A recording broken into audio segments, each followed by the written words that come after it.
और अब आपको ये बताएं कि 7 अक्टूबर 2023 को हमास ने इसराइल पर एक बड़ा हमला किया था जिसमें 1197 इसराइली हलाक हुए थे, जबकि हमास के मज़ाहमतकारों ने 251 अफराद को भी यरगमाल बनाया, जिनमें से 111 अब भी गजा में कैद हैं। इसराइली बमबारी के नतीजे में अब तक गजा में 39,400 फ़लस्तीनी शहीद किए जा चुके हैं, जिसमें बच्चों और ख़वातीन की बड़ी तादाद शामिल है, जबकि इसराइली जारिहत में 90,996 से ज़ायद फ़लस्तीनी ज़ख्मी भी हो चुके हैं। अमरीका, कतर और मिस्र की सालिसी में गुज़िश्ता कई माह से गजा में जंगबंदी के मुआहदे की कोशिश की जा रही है। मुआहदा अमरीकी सदर जो बाइडन की तरफ से रवां साल मई में तजवीज़ किया गया था, जबकि मुआहदे के पहले मरहले में 6 हफ्तों के लिए जंगबंदी की तजवीज़ के अलावा 7 अक्टूबर को हमास के हाथों यरगमाल बनाए गए इसराइली शहरियों के बदले इसराइली जेल में कैद फ़लस्तीनी कैदियों की रिहायशी भी शामिल हैं।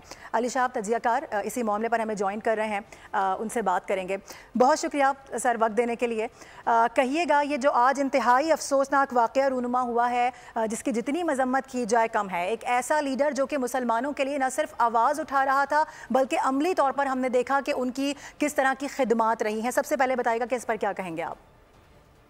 जी देखिए, ये बहुत ही अफसोसनाक वाक़या, ये पूरी उम्मत मुसलमान के लिए अफसोसनाक आज जो अफसोसनाक वाक़या पेश आया है, सबके लिए शोक का जो है वो आज दिन है। और इस वाक़े ने पूरी उम्मत मुसलमान को झंझोड़ कर भी रख दिया है कि इस्माइल हानिया को एक महफूज इस्लामी रियासत में आके इसराइल ने, जो बदमाश है, जो आलमे पूरी दुनिया का बदमाश बना फिरता है, उसने आके वहां पे शहीद कर दिया।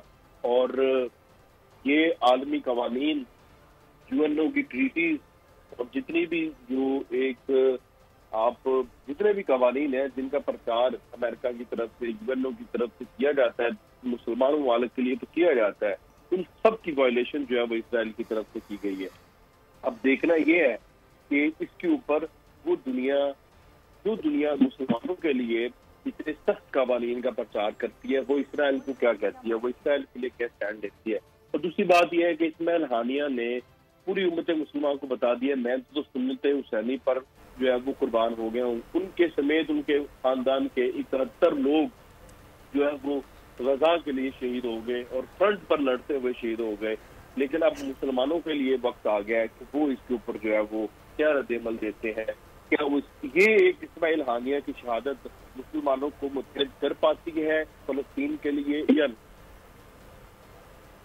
अच्छा अली शाह साहब, जिस तरह से ये वाक़या पेश आया है, यकीनन ये एक इंतहाई अफसोसनाक वाक़या है। आप क्या समझते हैं कि ईरान की जानिब से इसमें क्या रिएक्शन आ सकता है और उसके बाद ईरान के पास क्या ऑप्शंस है, क्या रिएक्शन दे सकता है ईरान इस वाक़े पर? और इसके अलावा हमास की जानिब से भी तो कोई इस पर एक्शन आएगा? देखिए, हमास तो लड़ ही रहा है, वो पहले भी लड़ रहा है, वो अब भी लड़ेगा और वो मज़ीद और कोशिश करेगा ज़्यादा शिद्दत से लड़े। लेकिन बात जो भी आपने सवाल किया ईरान से, ये बहुत इम्पोर्टेंट सवाल है कि अब ईरान के पास तो जवाब रह नहीं गया। इससे पहले भी ईरान के साथ जो है वो मुठभेड़ हुई, जब इनके जो लोग हैं वहां पर इराक में जो स्ट्राइक करके इसराइल की तरफ से मारे गए, तब भी थोड़ा बहुत जो है वो किया गया और उसके बाद खामोशी इख्तियार कर दी गई। लेकिन इस वक्त उनकी सरजमीन पर एक मेहमान को, और उस मेहमान को जो इस वक्त उम्मत मुसलमान की जंग लड़ रहा था, उसको शहीद कर दिया गया है। और कोई इर्द गिर्द का इलाका नहीं था, गैर इलाका नहीं था, वो तेहरान के अंदर जो कैपिटल है, जो दारुल खिलाफा है ईरान का, वहां पर शहीद किया गया। तो डेफिनेटली ईरान की सिक्योरिटी, ईरान की सॉवरेनिटी पर, वो ईरान की कौमी सलामती पर सवाल उठा है।